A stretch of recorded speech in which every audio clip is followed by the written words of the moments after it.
Vamos falar um pouco sobre o seu livro de Cuba. É, Como é que foi a experiência de escrever esse livro? Você esteve em Cuba 3 vezes. 3 vezes, né? Eu tive a honra de fazer, Sim, inclusive, escrever um comentário na quarta capa do seu livro, né? isso. É um livro excelente, um livro que todos devem ler. Cuba, a tragédia da utopia.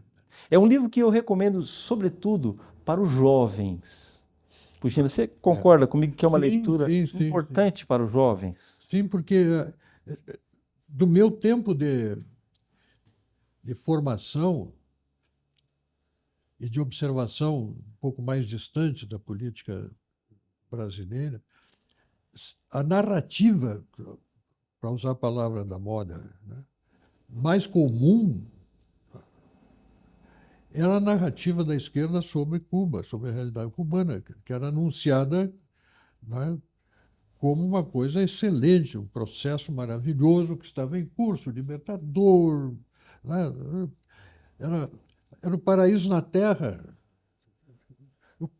Olha, eu não sei, perdi a conta do número de vezes que eu debati lá em Porto Alegre com o pessoal que representava deputados estaduais, federais, do PT. O pessoal não existia ainda na época, depois surgiu. Né? E nesses programas, participando de debates, o tal movimento de solidariedade a Cuba. Era tinha um grupo grande lá. E eles iam a debate. De algum modo entrava um debate sobre Cuba, eu estava lá debatendo contra eles. E eles me diziam maravilhas de Cuba, e eu sabendo que estavam mentindo, mas eu não tinha, eu tinha a percepção de que não podia ser assim. Um regime daquele não podia apresentar resultado bom. Eu digo, nós tem que ir lá para ver. E fui. Fiz uma primeira visita, encontrei miséria, encontrei um povo com medo, as pessoas não falavam. Eles queriam um contato com o turista para vender alguma coisa, para indicar, recomendar uma prostituta, apresentar uma mulher para o cara, abandonar uma própria, uma coisa, a prostituição em alto grau, as mulheres se prostituindo Você foi nos anos 90? Não, fui no primeira Primeiro, viagem no ano 2000. no ano 2000. Aliás, 2001. Sim. 2001. Enfim, e fome. Fome. O pessoal te parar na rua, pedir para tu comprar um leite, comprar qualquer coisa, comprar um pão. Olha, miséria, miséria, miséria. O que nós temos no Brasil, para mim, eu não estranhei a pobreza. Agora, me estranhei a perceber pobreza naquela extensão de um país no qual se dizia aqui no Brasil uma realidade completamente diferente. Você entrar num posto de saúde cubano era uma coisa assim, que dava para ver, horrível. Dantesca. Então tem um país que não tem farmácia. Eles têm uma ou dois, vi uma ou duas locais de venda de fórmulas prontas, assim, vidrinhos marrons na prateleira, uns vidrinhos, uma coisa pronta que está ali, não sei se foi feita a mais e ficou, mas funcionando assim, não tem pluralidade, não tem tecnologia para fazer coisa boa na área de saúde. Não tem dinheiro, não tinha dinheiro para isso. Aí eu voltei e falei, não, pois eu tenho que voltar e tu tens que escrever a respeito. Eu achei a ideia boa, repensei sobre ela, busquei informações de contato e fui para fazer a segunda visita, quando fiquei um pouco mais tempo, para colher dados. E a Graça Salgueiro, Sim. né, a Graça me deu os telefones de dois dissidentes, Oswaldo Paiá e a Marta Beatriz Roque. Oswaldo Paiá era o principal líder Sim. posicionista. Contando não se acredita. Aí, todo dia lá, estou tirando fotos e com a máquina antiga, disquete, daqueles disquetes grandes. Eu tirei a foto do cara. Na verdade, eu tirei a foto das crianças que estavam passando na praça, atrás dele, crianças de uma escola. Eu bati aquela chapa e me virei, e esse senhor veio até mim, queria ver a máquina. Enfim, ele era um médico, professor da universidade, cirurgião cardíaco de crianças, uma pessoa altamente qualificada. Eu digo, mas uma pessoa como essa eu tenho que conversar mais tempo, né? Convidei para tomar um cafezinho comigo. Se você me paga, porque se vou pagar eu, você vai a metade do meu salário. Vai a metade do meu salário. Sim, claro que sou. Tá.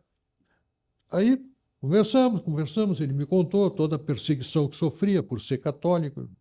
E quanto mais ele falava, mais eu me encantava por ele, né? Porque era um tipo, realmente, uma figura notável. E vivendo na seguinte condição, Paulo, ele era solteirão, devia ter uns 40 anos, queria casar, mas não podia casar. Porque se ele casasse, para que a mulher dele entrasse na casa, a mãe dele tinha que sair. Meu Deus. Médico, professor universitário. Só você não sabe por quantas eu passo aqui. Ele tinha que fazer todos os dias 30 quilômetros desse lugar onde ele morava para vir trabalhar. E aí ele... E o senhor o que está fazendo? Eu vim aqui para fazer isso, quero escrever a respeito da realidade de Cuba. E amanhã eu vou almoçar com a Graça Salgueiro e depois da manhã, à noite, eu vou jantar com o Paiá. O cara parou, ficou assim. Mas como é que o senhor falou com eles? Eu liguei para ele. Mas essas pessoas têm os telefones grampeados? O senhor certamente está sendo seguido. Meu Deus. E ficou com os olhos que era uma... nós estávamos tomando cafezinho, eu estava ali, ele estava ali. Ele afastou a cadeira, se levantou e disse: "Eu lhe pido que não mencione meu nome para nadie. Lhe peço que não mencione meu nome a ninguém." E pegou a reta da porta e se foi. Quer dizer, eu me lembro dessa cena e me arrepio todo, do pânico dele e do meu. Eu entrei em pânico também, né? Estou sendo seguido num país de uma ditadura, né? Um Estado opressivo. E a cena se repetiu com uma outra pessoa. E, de fato, no dia que eu fui almoçar com a Marta Beatriz Roque, eu estou num restaurante, e entrou uma equipe de cinegrafistas com uma filmadora desse tamanho, em cima do ombro, colocaram no balcão do restaurante, viraram para nossa mesa magna, apertaram o botão e ficaram conversando entre eles, e nós tentando conversar entre nós sobre flores, sobre almoços e jantares. Assuntos assim neutros. Não, olha, esse é o regime opressivo do Estado em cima. E eu sentia isso, tu entende? Mas eu tive essa experiência, saber o que significa tu viver sob Você viu com os próprios olhos, né? Vi com os próprios olhos.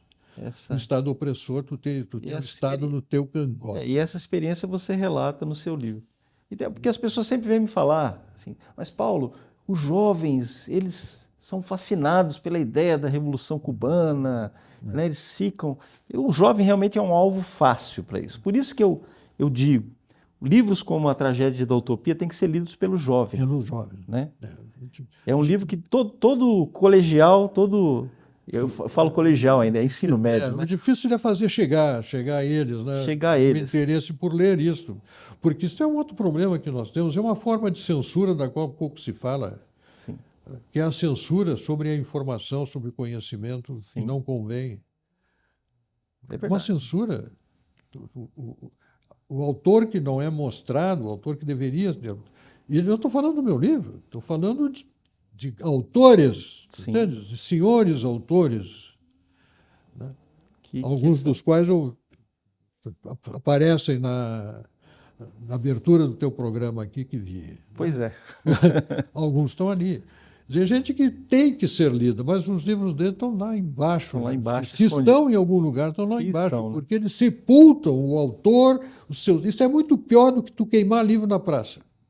Sim. Tu enterrar o autor para uma morte permanente, junto com os seus livros, dentro de um ambiente de estudo, de uma É uma espécie de universidade. exílio dentro de uma cultural, sala né? de aula. É uma espécie de exílio cultural que é feito. Realmente é E fazem isso. É Isso é o que é o catastrófico. pior, isso acontece. Né?